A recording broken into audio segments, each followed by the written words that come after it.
Hello everyone, myself Darshil Shah, working in as assistant professor with Department of Quality Assurance. Today we are going to discuss a very interesting topic from a quality assurance, that is organization and person. In that we will see what are the various guidelines for the organization and person as per the GMP.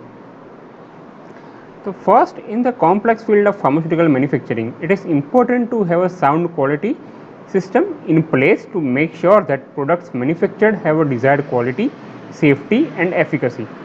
At the same time, it is vital to recognize that even whose best quality system is only as good as the people who make it work. So quality is associated with the person who is working in that industries. The personnel are considered as a backbone of the manufacturing unit, and there must be sufficient number of adequately defined and qualified staff. They should be properly trained to achieve a good quality product. It is important to lay out the individual's responsibility in a manner that is clear enough to be understood by a personnel who are to perform their respective task. Their responsibility should be into the written form. The written job description must be available, and an organizational chart must be prepared to show the hierarchy organization of the employees. The all personnel should be trained according to the GMP compliance, and they should receive initial and continuous training for hygiene and the good manufacturing practices. People in responsible positions should have specific duties recorded in written job description and adequate authority to carry out their responsibility. There should not be any kind of gaps and unexplained overlaps in the responsibility of those persons concerned with the application of the good manufacturing practices. Now here you can see the hierarchy of the employees. The main person who is working in the company, that is CEO, that is Chief Executive Officer. There are different departments working under it.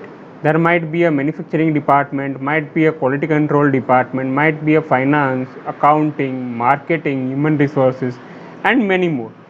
So there should be a head of the each department, and then head should report to the chief executive officer of that company. Now let us talk about the key personnel working in that company. The key personnel of the organization should include the head of production, head of quality control, and authorized person for the any of the activity. The head of person and the head of production and the head of quality control should be independent of each other.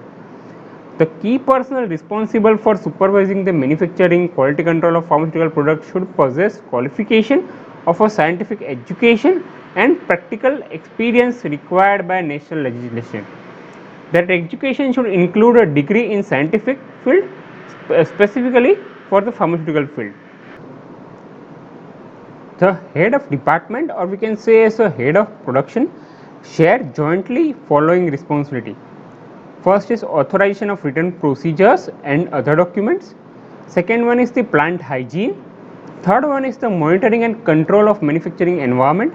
Fourth one is the process validation and calibration of analytical instrument. Fifth one is the training. Sixth one is the approval and monitoring of vendors, or we can say as a vendor certification. Next is the retention of record. Next is the designation and monitoring of storage condition, and next is the monitoring of compliance with the good manufacturing practices.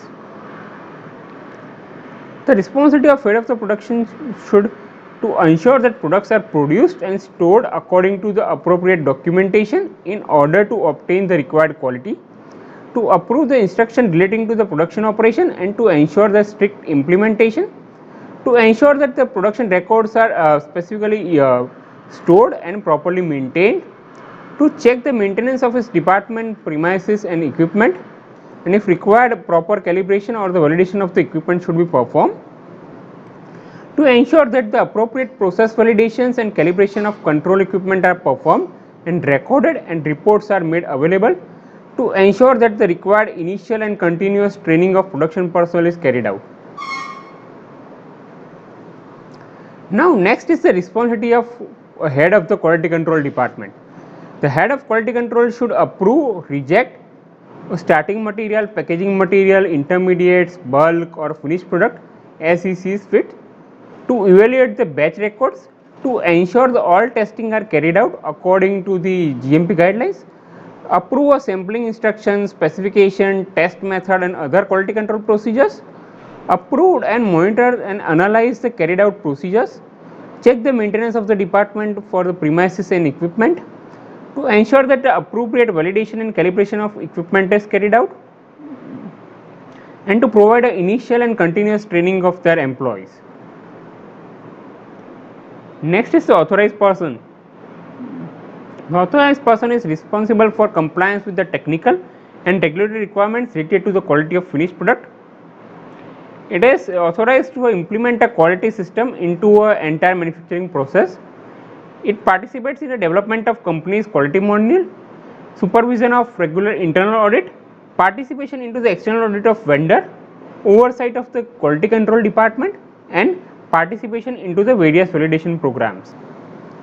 The first point is the personnel involved into the aseptic manufacturing, processing, packaging and handling of drug products should wear clean clothing or uniform. They should wear protective apparel such as covering for head, face, hands, arms to prevent the contamination of drug products. The company should provide the appropriate uniform of protective clothing to the personnel. If protective clothing needed, personnel should be trained in doming and removing the protective clothing. The personnel should follow the good sanitation and health habits. The person should not wear jewelry or makeup into the production and QC areas. The eating, drinking, chewing, smoking should be restricted into the production and storage areas. Only authorized and trained personnel should be allowed to enter into the production area and or the other areas, and their entry should be limited. If an individual found to have an illness or open lesions that may adversely affect the quality of a final product, they should directly report to their supervisor. Next is regarding a training of a person. The manufacturer should provide a sufficient training to their employees who is working into the production area or the quality control area. The newly recruited personnel should receive a training appropriate to the duties assigned to them. Continuous training should be given and it should be followed, and training records should be constantly maintained. A personnel working into the areas where contamination is a hazard, like clean areas or toxic areas, or we can say highly active areas, the specific training should be given to the personnel. Visitors or untrained personnel should preferably not taken into the production or the quality control area. If this is unavoidable, they should be taken with the other production or quality control person. Information in advance, particularly about the personal hygiene and prescribed protective clothing should be given, and they should be closely supervised. Now this is, we can say, as the flow chart of this of the training.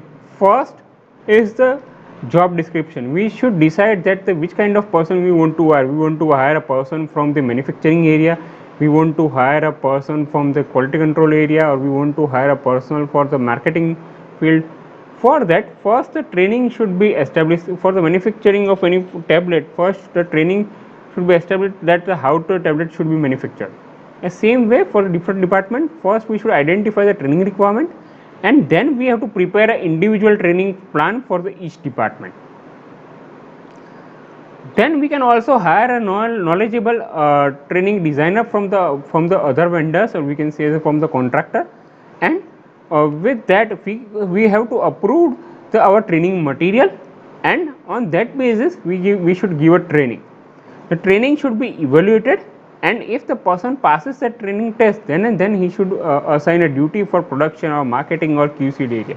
This all entire we can say is the process should be documented. For training system, an accurate description for the job for a role should be defined. Specific training should be given. The training plan should be completed. We should give a complete training. The training material should be provided. There should be a qualified trainers to provide a training. The post training evaluation should be conducted, and documentation should be maintained.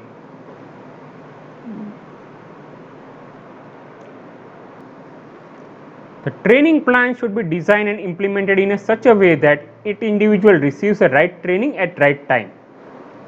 Training plan should include the following: training topic, mode of training, sequence of top training, approximate time of training, indication when the individual is trained.